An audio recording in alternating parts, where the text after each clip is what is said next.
Spawning as the blue Protoss player.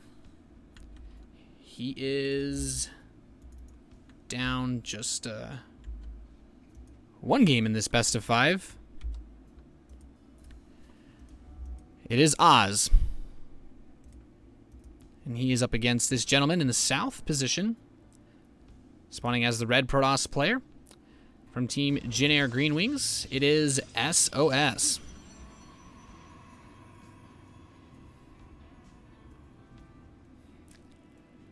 And like I said, sOs is up one game. I'll fix something to show the score in the game as soon as I can.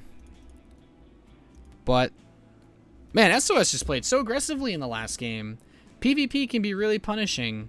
PvP can be really punishing. In fact, since I know just how badly some of you guys want to see the score, we're just going to set this up as we get started here. You can see on the production tab, both players taking a 13 supply gateway leaves us with a pretty standard opening for this series. Nothing crazy going on. Nothing crazy going on in this match. Not yet. So there we go. Boom. The ultimate ghetto carjack of an overlay. And on this map, Polar Knight, I don't necessarily think that the strategy is as strong. One thing that's important to consider, especially in a Protoss versus Protoss, the photon overcharge for defending types of gateway attacks, like that build that sOs did on the last map, the 3-gate aggression, especially out of a 5-stalker opening, is really effective on Yonsu because you have so much space. There's so much space at the top of the ramp into the main base. You kind of just walk in. He was able to build that pylon, and he didn't have to worry about being force fielded out. He didn't have to worry about climbing up a ramp. The only thing sOs had to do was just get up the initial ramp and wait out the photon overcharge. On this map, Oz could throw a photon overcharge, and it would cover pretty much the entire area where units would try to move up here. So it's a lot easier to defend your main base because of how much smaller it is. And for that reason, I don't necessarily think that we will have the same exact type of strategy. It could end up being more tech-based, something along the lines of Blink, Stargate. Certainly a lot of options available. I'm wondering to see if sOs will just open 2-gate anyway. He's actually building a pretty quick stalker, rallied out. But he opened with the Zealot as well, sOs, to deal with this probe. And in the meantime, Oz did not actually build anything like a Zealot. Kind of curious to think about why he would get a Zealot this quickly. He can chase the probe down, sure, but sOs can go for like a certain type of harass, but without the Stalker, he can't really do too much with it unless he were to go, like if you were to go Sentry after Zealot, then that could either mean that you maybe want to go for a DT play or just a really late 1-gate expand. But for this game, sOs will build a Twilight Council as he moves out. He's Zealot, Stalker, and Mothership Core. He has the probe on the map as well, so this is just him trying to be really aggressive. Of course, the Zealot has to wait up for the Stalker and the Zealot. The goal of the Zealot is just tank some damage. Well, actually, Oz, his Stalkers might actually take some hit point damage. A little bit sloppy. They're not pulling it away in time. He does have his Mothership Core. Not enough energy for a Photon Overcharge, but his second Stalker will complete. And you shouldn't have too much difficulty holding this back now, but the Mothership Core from sOs could try to finish off one of these Stalkers.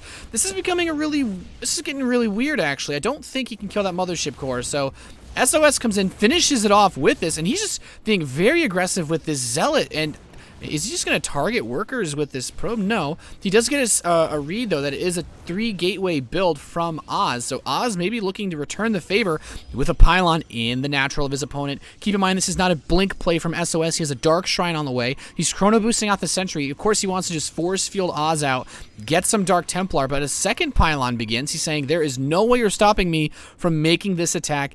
Well, at least attempting this attack, not necessarily making it work. And there's the Warp-ins from Oz. He has 1 Sentry. The Dark Shrine is about 35 seconds away, so he force field gave him about 15 seconds of time. He needs to delay this as much as he can. As soon as these Stalkers get close to the ramp, there's the force field. Actually, will be able to pick off one of these potentially, but that's the only force field he's going to get. He does warp in another Sentry. Of course, that's going to cut into how many Dark Templar he can warp in, but he has pylons in the natural of Oz. Where's Oz's Robo? Does he has it about halfway complete, and now he's returning back home, so I think he recognizes the threat. The first Dark Templar is warping in. sOs, he's moving in. There are no sentries, so he's just he does have one now, but it's a little bit too late, so he has to wait for the Observer. And he actually force fields the DT out of his mineral line, just buying himself as much time as possible. Actually builds a pylon, hold position on the Stalker. Oz, this is a really smart way to do this. He's taking the minimum amount of probe losses, but he will still lose some workers, just 2 observers halfway done. And I think this actually could have gone a lot worse for Oz. SOS does not really do a crazy amount of damage. Now that the observer's out, he can't do much more. He picks off Oz's pylon, and SOS can move comfortably into Blink. He's added on a 3rd gateway. And he can play at a normal Blink style. I feel that both players will have to expand, though. And SOS kind of recognizes this. Trying to break an opponent that already has a robotics facility just now starting Blink, you're going to have a really hard time outmatching if he has an Immortals. But SOS still being really aggressive with his gateway units. Picks off a Stalker in the center of the map. And does have that DT to add a little bit of extra damage if they do decide to engage. But Oz... yeah, I can't really see him doing much other than banking up some resources and expanding. You could try to make a big push with this robotics facility tech. He has the warp prism on the map, but this is a really big commitment from Oz, and if he doesn't expand reasonably soon, it's almost borderline all in because SOS will be able to get a really nice economic advantage. And he actually sends a hallucinated Oracle in to scout, maybe hoping to proc the Photon Overcharge, but Oz not buying it. Not buying it for 1 second. SOS, even with the units out front, he's checking for an expansion. I think if you're SOS, you see, okay, he's not expanding at all. There's now an Immortal in production as well. You have to start to worry a little bit. And there are 3 Zealots here. He has enough resources to bring in a couple more if he wants. And there they are. Immediately, 3 more Zealots warped in. So Oz could try to snipe this Nexus. I mean, all of SOS's units are at his base. Photon Overcharge is activated, and SOS is just going to blink black, try to kill some pylons. Actually, supply blocks him, but his Nexus, at the other hand, is going to be caught here, and there's nothing to defend it, just 2 sentries, which won't be enough. The Nexus finishes for SOS. He needs to defend it. The Mothership Core is not with his army. He cannot recall. He has to just blink, chase up, and he will just straight up lose this Nexus.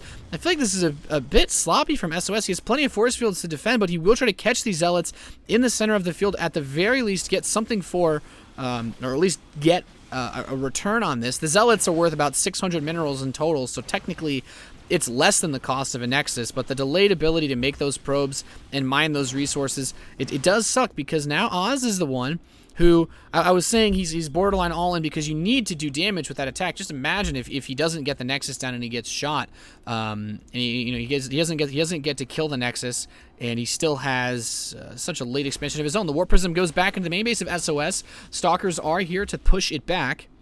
And SOS starts up another Nexus, but he's looking to cancel this maybe. There are a lot of Stalkers here for SOS. This is at that scary position in a PvP where sometimes you can almost just dive the Immortal, but now with the second Immortal on the map, I don't feel SOS has quite enough on the field to actually break this. Actually wondering where the Observer is right now. He's bringing the DT up with his forces. Observer's on the left side. Takes a couple shots, blinks back. And I mean, I feel like it's one of those situations where you assume your opponent has an Observer, so you don't even risk it. And this Warp Prism has been taking little peppers of damage all throughout this phase of the game. Nexus is done for Oz. Actually picks off the Observer of his opponent. SOS snipes Oz's Observer and then sends the Dark Templar in right to the main base. There's nothing there to defend against. Does he have another Observer? I do not think so. No, he doesn't. He's just starting to lose probes. SOS, very smart use of his own Observer to to deny the detection of his opponent. Now he's forced all the probes out of the main mineral line. I guess he wants to bait them into the natural, but this is still a really tough position. He will have another Observer finish.